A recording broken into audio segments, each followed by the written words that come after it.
Hey guys, what's up? It's ours, and I'm actually here with a very special guest. Introduce yourself. Yep, it's me, coach of the Atlanta Braviaries in our SDS league. Hey, LuciusT, nice. that's my screen name. And the battle that we are starting off with is actually my battle, and it's kind of a personal battle for me, so. Hey, nice. Alright, so you actually have brought low punny, mega low punny, I would hope, because you don't want to bring regular low punny. Of course, because that's just trash. Yeah, regular low punny is trash. And then you got the Thunder. Is that Incarnate or Varian? That's Incarnate. Alright, you got Thunderous Incarnate, Celebi, Rotom Cut, Wheezing, and a Flygon. I don't care. Look, I'm just gonna say something. I don't like Flygon, but hey, you've been using it pretty well. Yeah, I just slap a band on it, and I've been going to town. Oh my gosh, that 100 base attack is a lie. It just is. Especially because it has access to such powerful stab. Oh yeah, Outrage. Whew, whew. All right, and Dilva has brought Talonflame, Cresselia, Cincino, Acelgor, Archeops, and he brought the Probopass. So Yeah, that Probopass was annoying, I'm not gonna lie. yeah, so it could be an absolute train wreck or like the best thing on his team. So, are you ready to start? Yep, let's start. 3, 2, 1, go.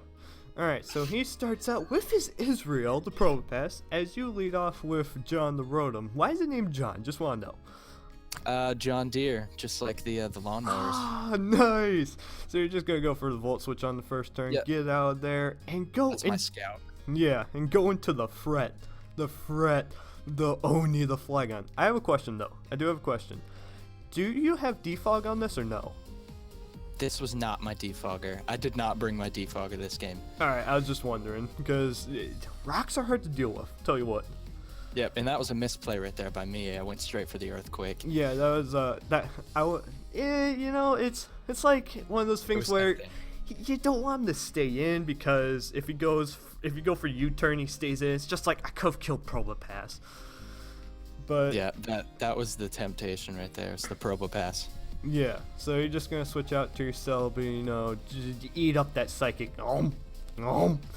See it up, get those lefties back, and you're going to go for your own rocks, correct? No, you go That for is the Leech Seed. I'm pretty sure I go for my own rocks. You go pretty for soon. This turn. Yeah, you go for Leech Seed, then you go for the rocks.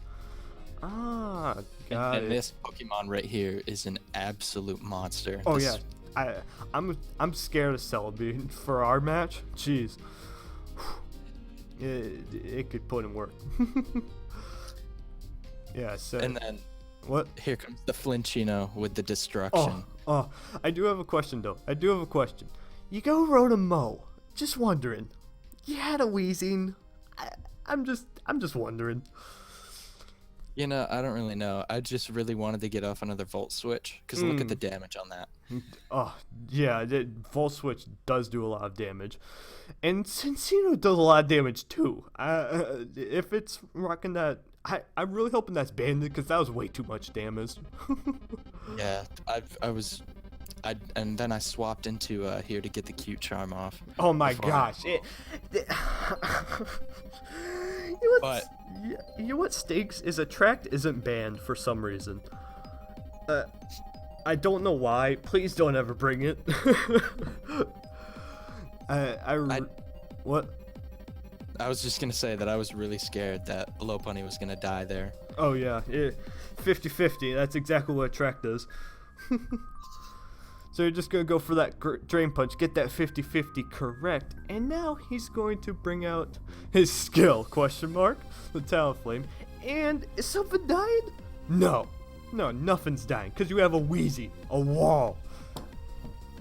You know, I thought that Talonflame was gonna be more of a threat, honestly, but Yeah, but it's gotta have that Brave Bird to do damage, and that kills itself, so it's like, eh. But you know, I didn't even touch the Talonflame. The Yeah. Talonflame killed itself. It swapped into rocks twice. Yeah, so that's the one downfall of Talonflame.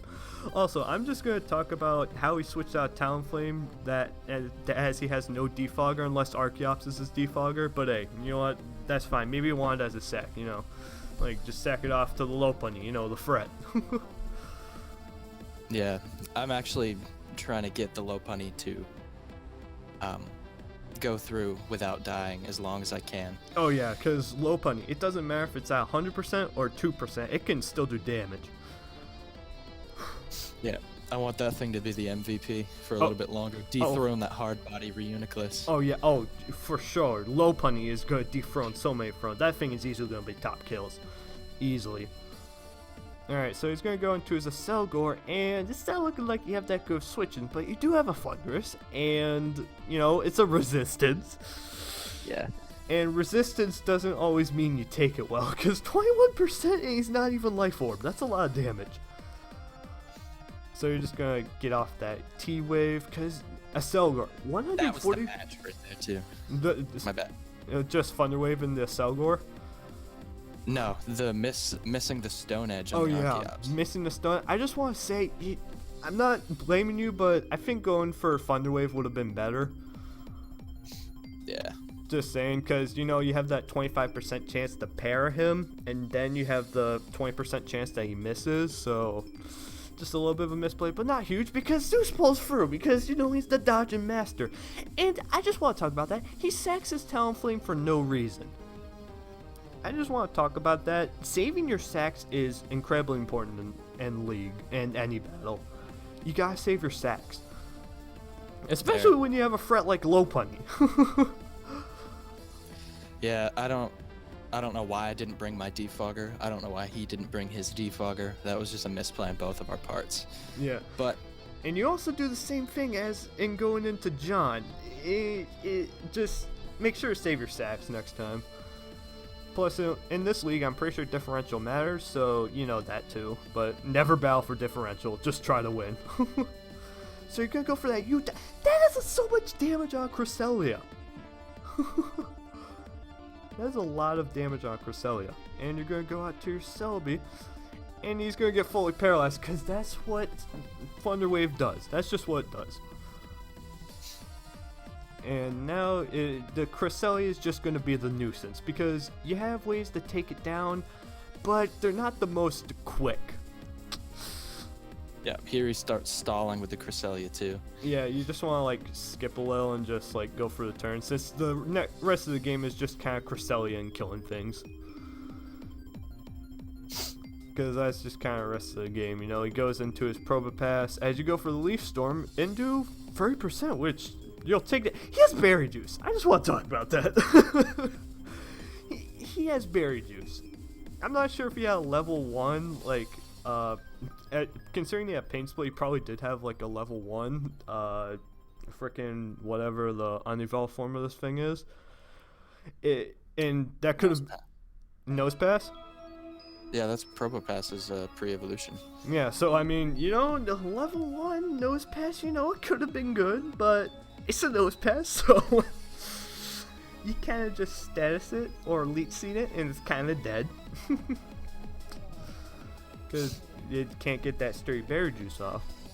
Alright, so he's going to go into his Cresselia. As you switch into your Flygon, it's when he doubled out from his Probopass. And now you get to get off a big hit with that U-turn. Bam!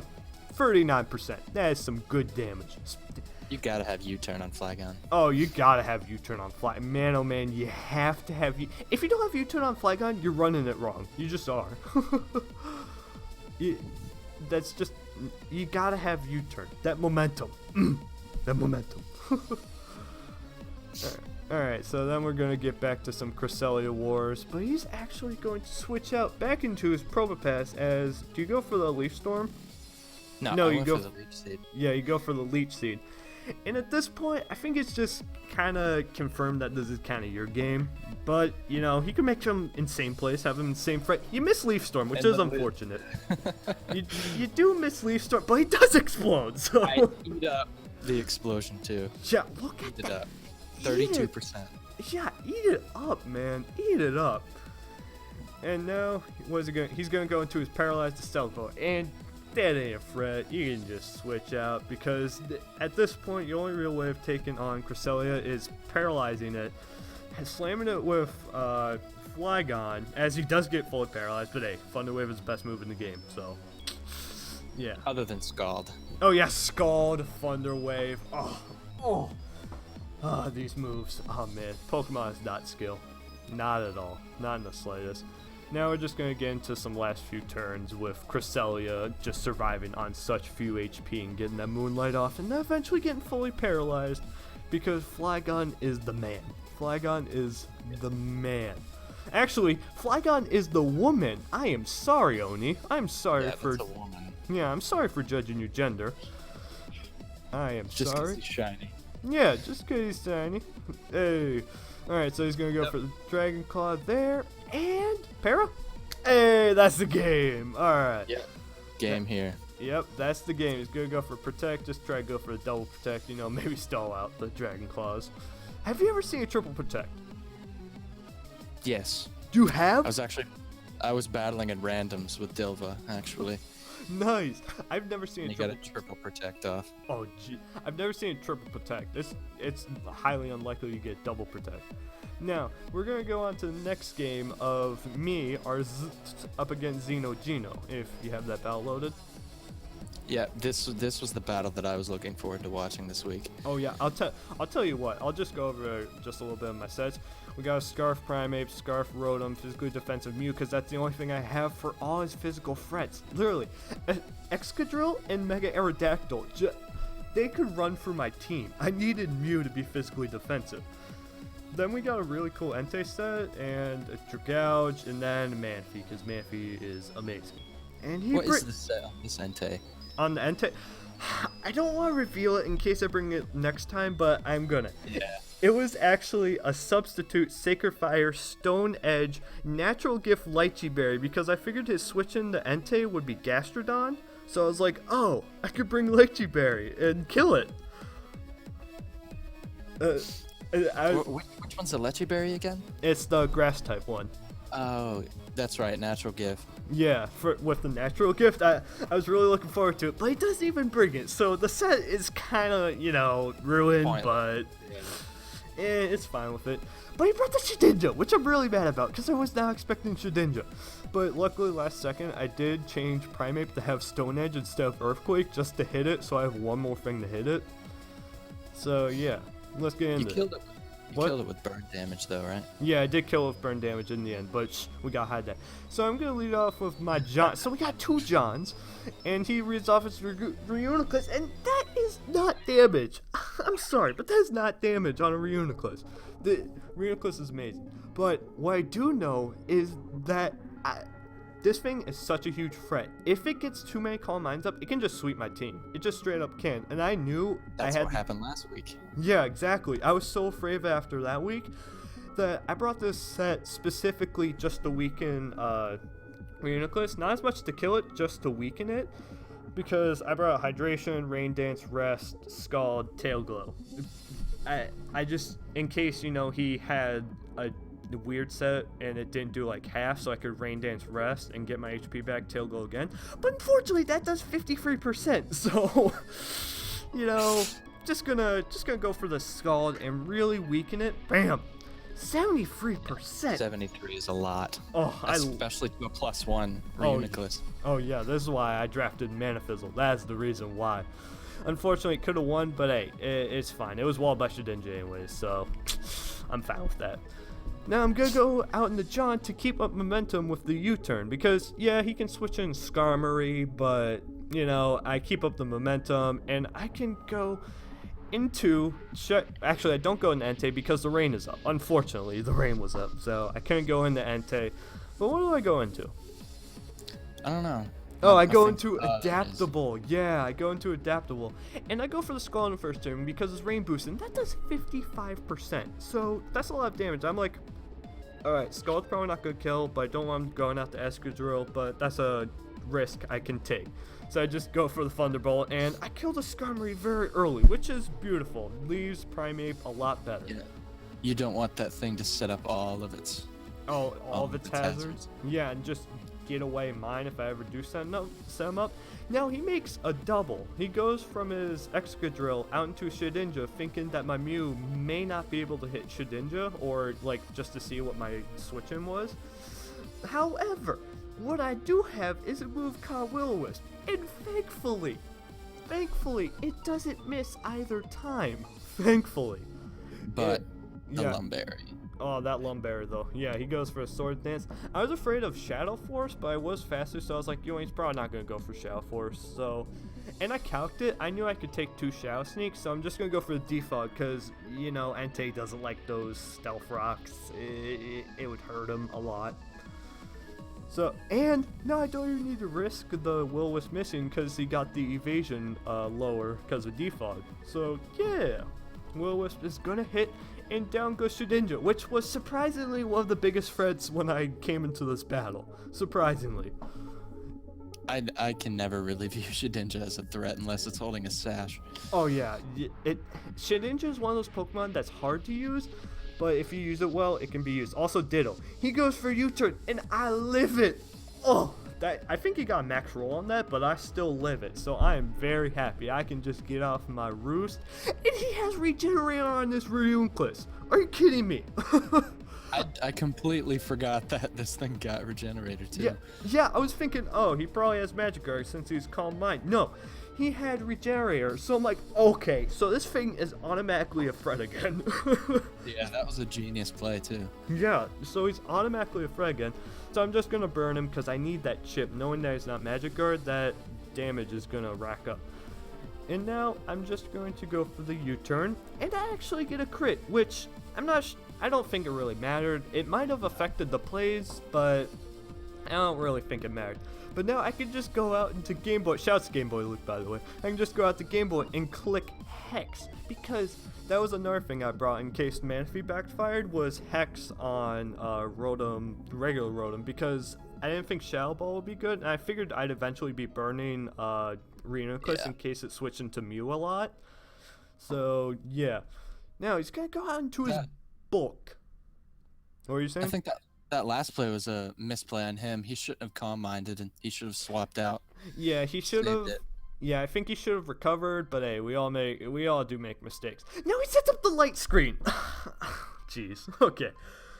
So, and that still did a clean 53%. Oh yeah, adaptable. There was a reason why I had this thing on my draft for a little bit, was because adaptable is good. Now, every time I go for Sludge Wave, then Scald, because if he stays in, he will most likely go for Soft Boiled, and if he switches out, he would go into Excadrill most likely. So I want to catch that thing with a Scald, so it just can't get a free hit off. So every time. Too bad it's Magic Guard. Yeah, too bad it's Magic Guard. Too bad. But every time I'm just going to go Sludge Wave, Scald until the light screen's going to be gone. And then he sacks Clefable. So, I'm fine with that. I am fine with that. Why would you sack that? Yeah, I'd like to know. Because, also, I just want to point out, just as the more you know, if you're running Magic Guard, you can run Soft Boiled instead of Moonlight just to get that more recovery, and I just knock it out with a Sludge Wave, so there goes Clefable. So yeah, now he's gonna go out into this Gemini, and this was a really good play. I had Hidden Power Grass on this, but since Hidden Power automatically goes to Dragon when you don't have a specific one, it was Hidden Power Dragon with adaptability, so it killed me. I usually run Hidden Power Ice EVs on my Dittos. Oh yeah, I would too, but hey, it's fine, you know. I don't think he expected the copy of Hidden Power. Yeah.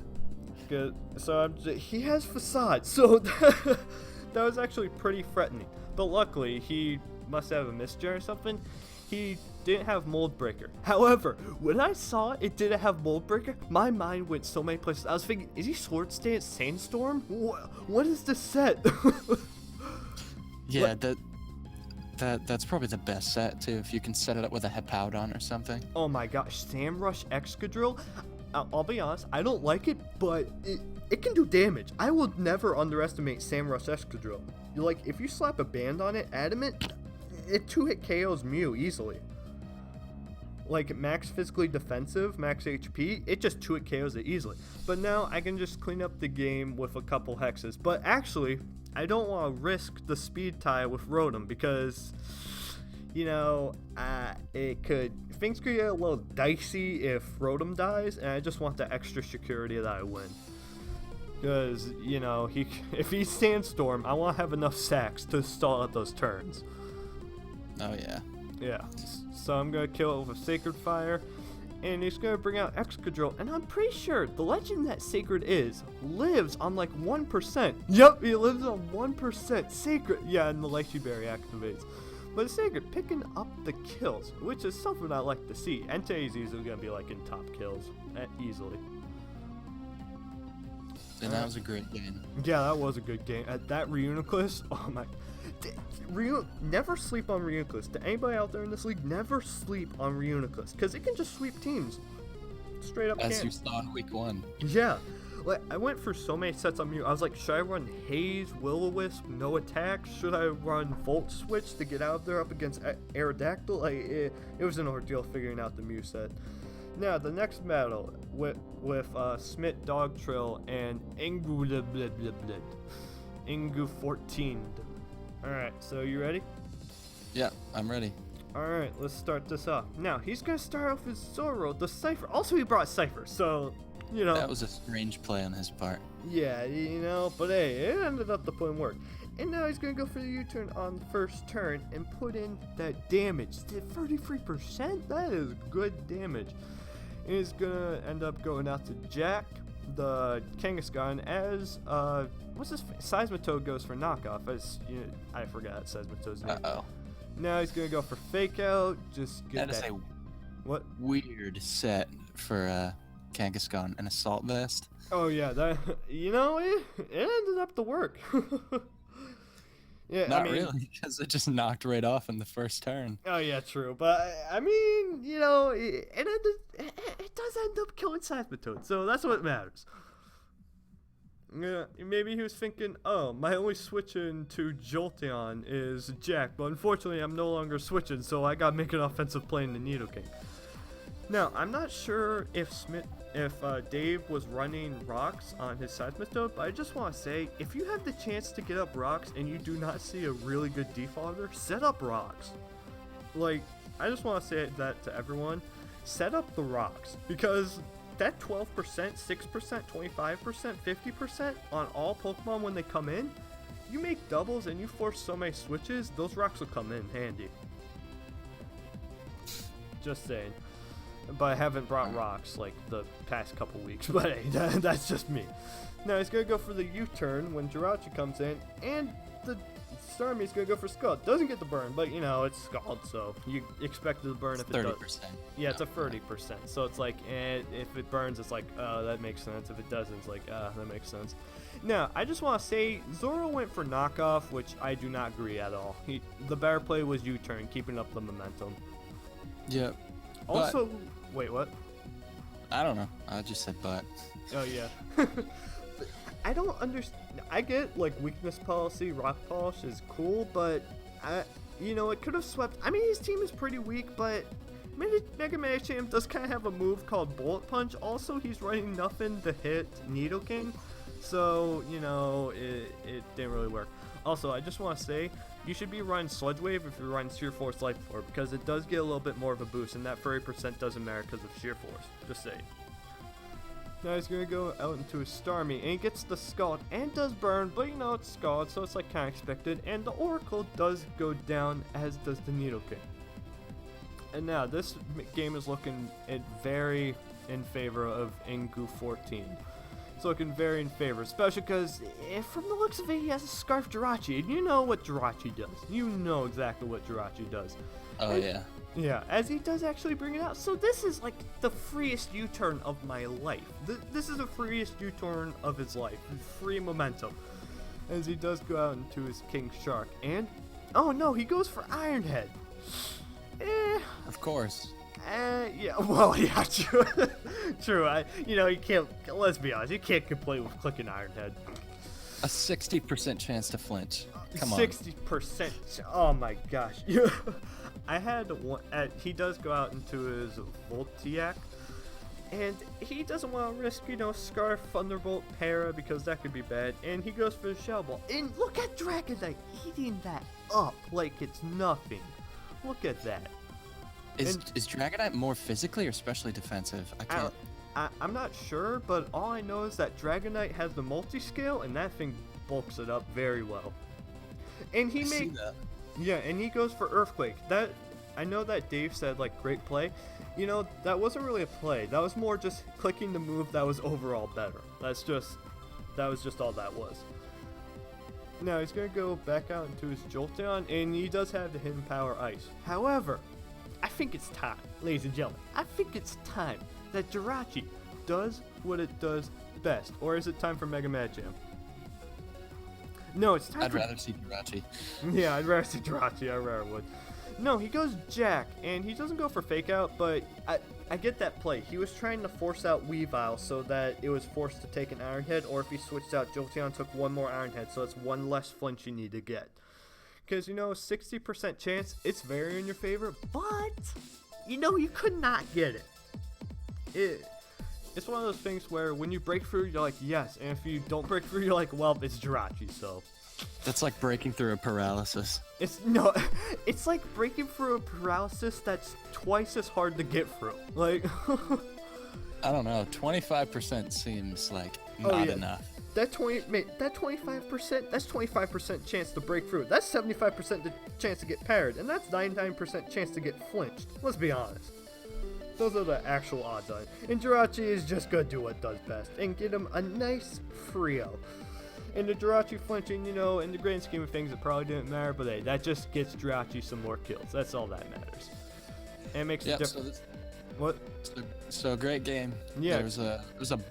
I actually saw a lot of misplays, but yeah, I just want to say, if Seismitoad had rocks, click rocks.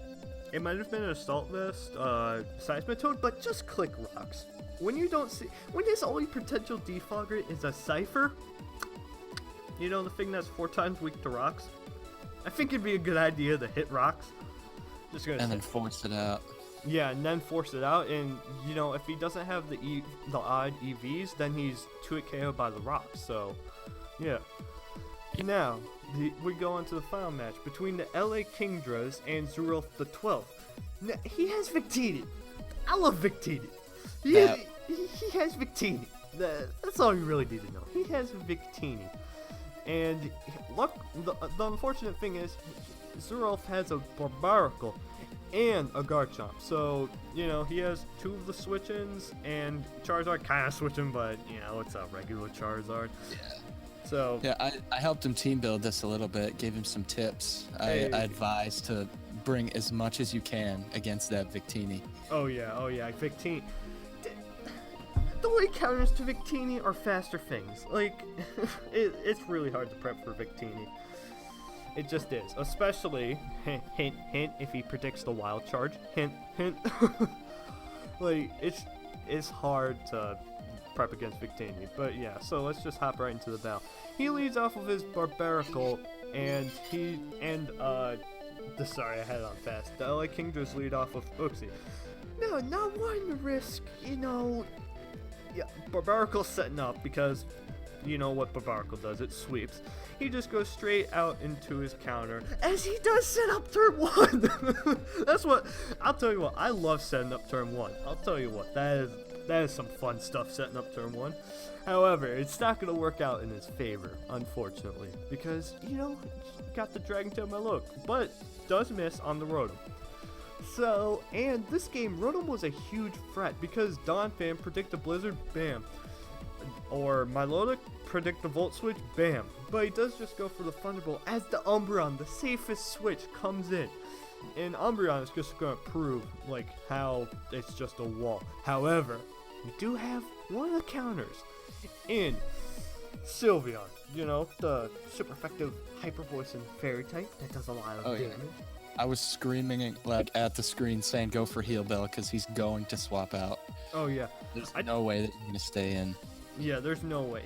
And he makes an offensive switch into Victini, and now he gets to click that V button. He just gets to click V create and do some damage, because that's why I wanted Victini on my draft. Because even though Barbarical resisted ×4, I'm pretty sure. Yeah. That's 26%. Come on. That's a 4 times resistance. Like, that's a lot of damage. It just is. And I'm pretty sure he's going to try to set up again. Nope. Is he? No, he's just going to... Great for the Razor Shell. Yeah, and he gets the defense drop. So the LA Kingers are like, okay, crap. Stoners could do a lot of damage. I should probably switch out and save this thing and make sure that my Loic doesn't get weakened. But Barbarical is switched out into Kang the Cofagrigus. So what does he double out into? Into his... Out into his Umbreon. Umbreon. Alright. So he doubles out into his Umbreon. Now, if he wants to Toxic, he can. If he wants to Wish, he can. However, Cofagrigus is going to go for the Willow. So, nice and chip. And Synchronized doesn't work because he's already Toxic. So and right here, I was screaming, switch out into Sylveon now. Yeah. That was the play I would have made. Mm-hmm. Is that what he made? Yep, there it is. Good. That was a great play. Wait, going for what? Going out into Sylveon. Yeah, going out to Sylveon. The problem with Umbreon, it can be a liability. It can be a help, but it can be a liability. Now, he gets to pass off the Wish into the Fret. I would like to see some doubles predicting Victini, just so that Victini can't click a move and decimate teams. However, he is going to go for the Wish, so he does get easier switching. However, the LA Kingers make an excellent prediction, thinking, oh, he's gonna go out to Barbarical. I'm hitting the freaking electric button. Bam! And Barbarical goes down. So that great play on the LA Kingers' part, just have to say. Yeah, I did not expect that at all. Oh no, I would have thought like, okay, the third time this happens, because it seemed like a loop the third time, I'm gonna predict. But no, he just goes for it the second time, so great play. Now, this Sharknado set is amazing. He brings Hone Claws. Okay? I'm like, wait, why not Swords Dance? He brings Dragon Rush! So, that did 45% to an Uxie. However, Uxie does have Ice Punch, but with Rock Skin Rocky Helmet, it's in range of the next Dragon Rush. So, a fairly good wall in Uxie may go down. But you do have Protect, but Alligangers do have Protect, but that ain't gonna save him. This Dragon Rush is gonna hurt. And then he swaps right out. He swaps? Yep, it's a swap. Oh, he swaps out. Oh, okay. Into the Rotom. Is he predicting something, or... Yeah, he predicts him to go out to... I tell you what, I would have gone for Dragon Rush again, because, Milotic ain't as defensive as you would think. It is defensive, but when you start to do the calcs, you realize how not defensive Milotic is. And then there goes Blue Moon too. Yeah, bye Blue Moon, you stupid dumb Umbreon. I hate Umbreon. I'll tell you what. They both took my evolution that I wanted too in the draft. Oh yeah. What'd you want? I wanted Sylveon first. Oh man. And then I wanted Umbreon.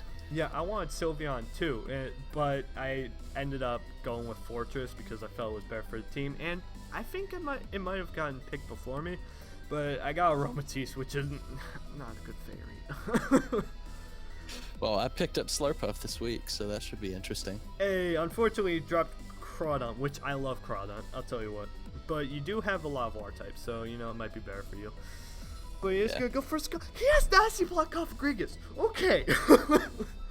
Hey, that's my set. He stole my set. Hey, Nasty Block Cofagrigus is a threat. However, he does switch out, which, not sure how much I agree with. Because, you do need that chip damage off on my Milotic to kill it with a faster threat. Because although I said that the calcs with Milotic weren't what you'd think, Milotic is bulky. Can't lie. Milotic is bulky. Yeah, can't lie about that. And he's going to go for the Heal Bow. Get rid of that poison. So, no more poison on Cofagrigus. However, we do know, Skull burns. So, that does happen. He goes out to the Fret. And what is, he just goes for the Hyper Voice. Letting Victini come in for free. And now, he gets to click. The move? Do you know the move? Let me guess. Is it V-Create this time? Yeah, I'm pretty sure it's V-Create. Kafkarius was at 50%. You know how physically bulky that thing is? Dead. Ooh. Like, just dead. I don't even think that was abandoned Victini. That thing just died, so good job, Victini. Just good job. Now, Sharknado gets to come out, and if he does stance, Rough Skin Rocky Helmet and Speed Lowers, and he's going to go out into his Milotic, as Sharknado, does he go, yeah, he does go for the Home Claws, because he would outspeed, what's his face, Victini on next turn. Dragon Rush does 55%, so that's a lot of damage. However, Milotic is carrying the Ice Beam, so Dragon Tail, Scald, Ice Beam, and I'd assume Recover. Using up all those moves for something useful.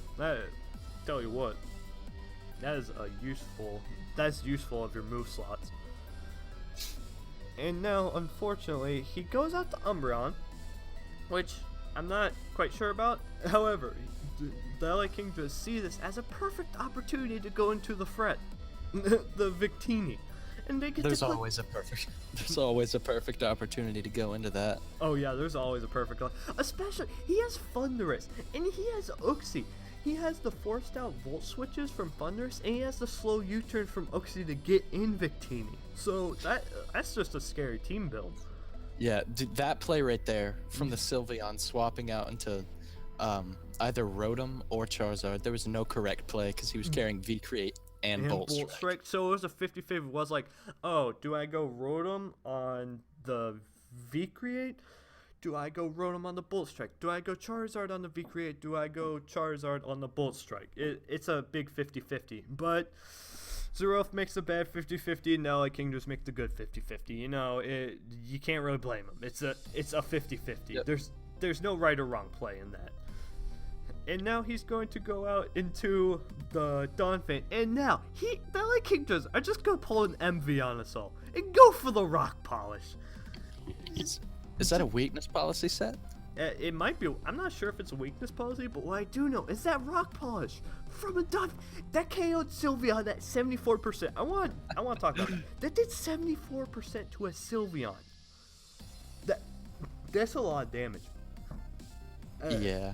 Even though it's not physically bulky, it has a lot of HP. Oh yeah, it has a lot of HP. And he misses the Stone Edge, unfortunately, but this game is kind of sealed up with Victini and Thundurus in the back. However, the second Stone Edge does connect, and Donphan gets to pick up a nice mini sweep towards the end.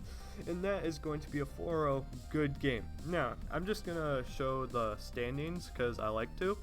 Let's see the schedule, and let's see who's in first.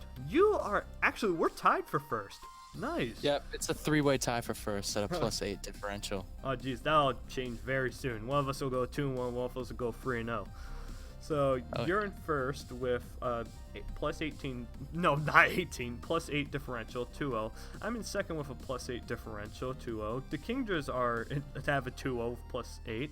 The Machamps have a 1-1 with a +1 differential. The Dragonites have a 1-1 -2 differential. The Chicago Shaman have a 0-2 -7 differential, and the Ionos and Tyrantars both have 0-2 with a -8 differential. So yeah, that's the standings.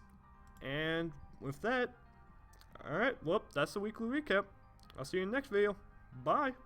Signing out. See ya.